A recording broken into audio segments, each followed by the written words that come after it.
once again, and today I'm going to teach you how to contour your face. Okay?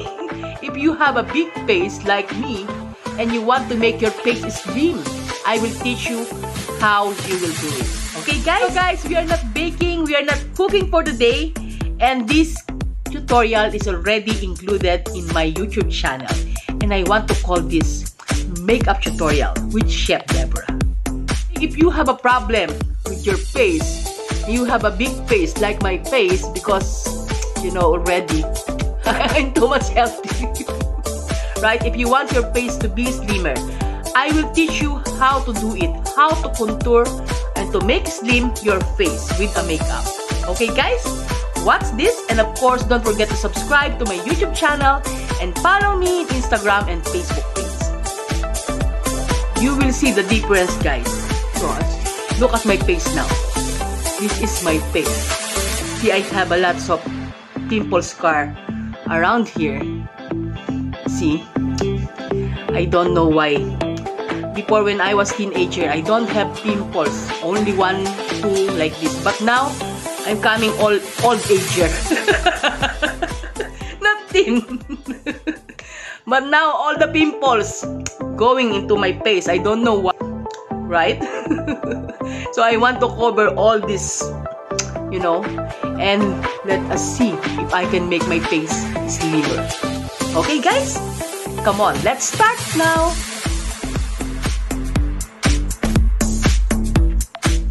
Let's start now, and now I will put the foundation. This foundation is a concealer foundation. This is 2-in-1.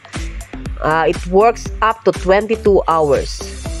So this is the way I'm putting foundation. As I've told you last time, I put some dot like this all over my face, and then I will use the sponge and blend it over my face.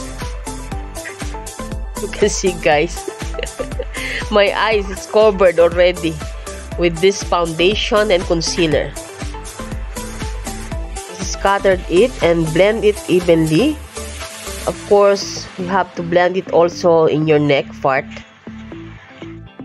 This foundation is different from the foundation that I used in my first makeup video tutorial, because this one is 2-in-1, concealer plus foundation. I just bought it. It's new, that's why I want to try to use it now.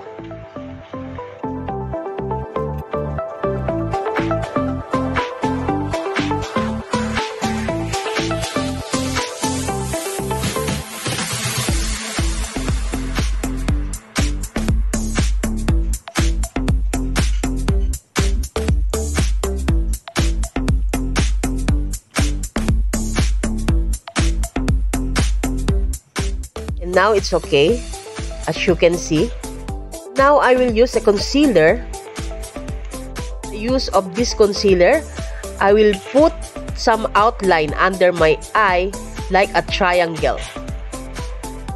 Then I will fill this triangle with the concealer. I will put in both sides of my face.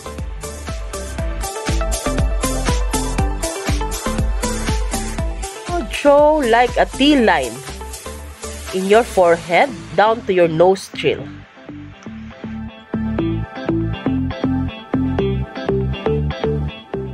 Draw also a line in your chin.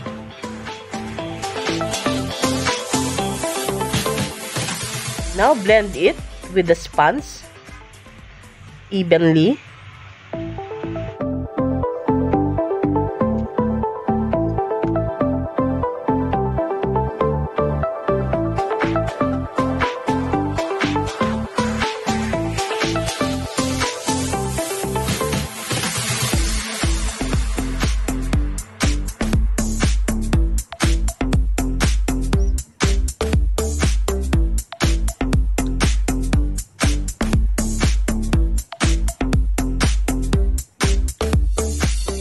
And now I had here with me a contour palette. I will use a brush with the dark tone. I will put it now from my ear going down. Okay? Your ear will be the guide. From your ear going down. Okay? Take note, guys. When I'm putting this one, only until in the line of my pupil. Okay? So put in your jawline. As you can see how I put it.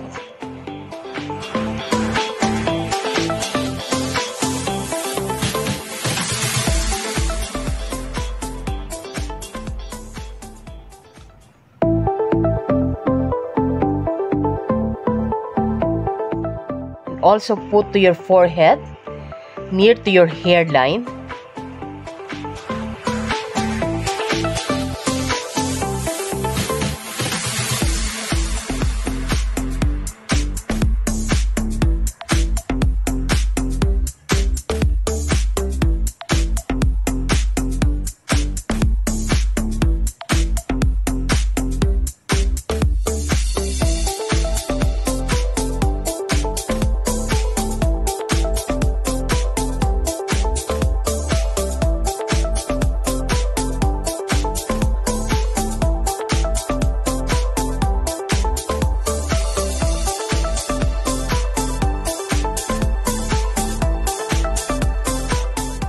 Of course, I will put also a line in my nose bridge so that it become thinner and looking very pointed nose.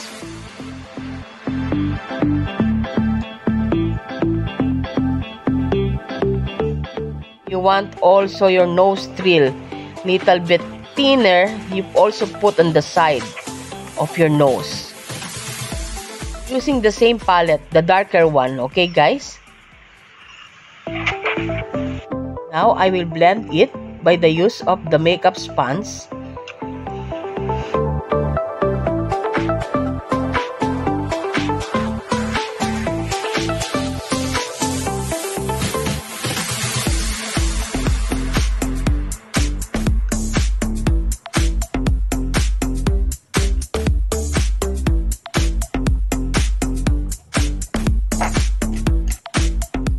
Now, by the use of other brush, I will blend the line in my nose bridge and nostril.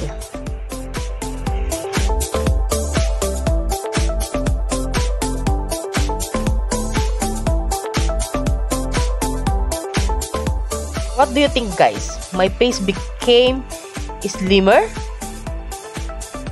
Take a look.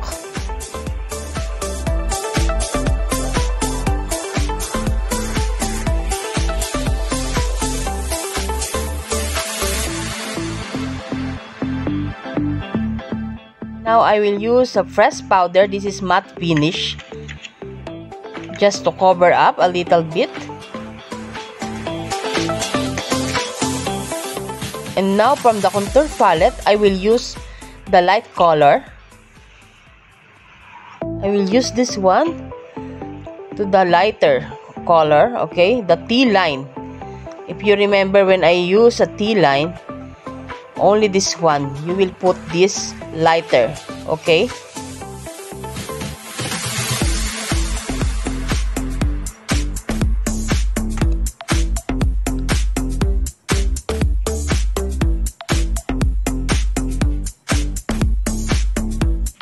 Now I want to put eyebrow. Okay, I put some outline. I'm using a brown eyebrow pencil. This eyebrow pencil only for outline, okay? I'm not using this one to refill my brows. So I have a brow powder here. And now I will refill my eyebrow.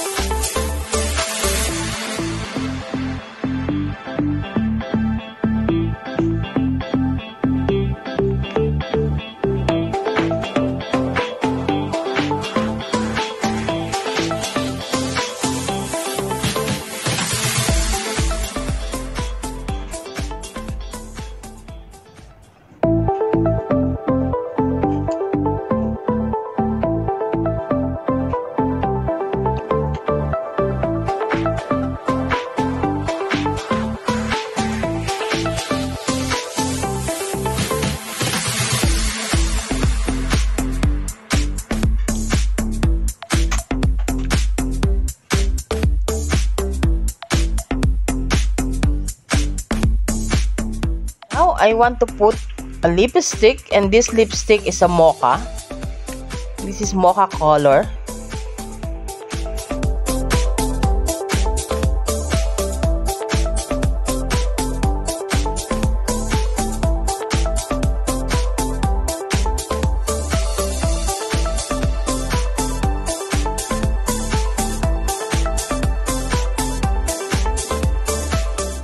Now see guys, what do you think? My face became slimmer, right? See? It's very nice slim face. I hope you like this makeup tutorial video.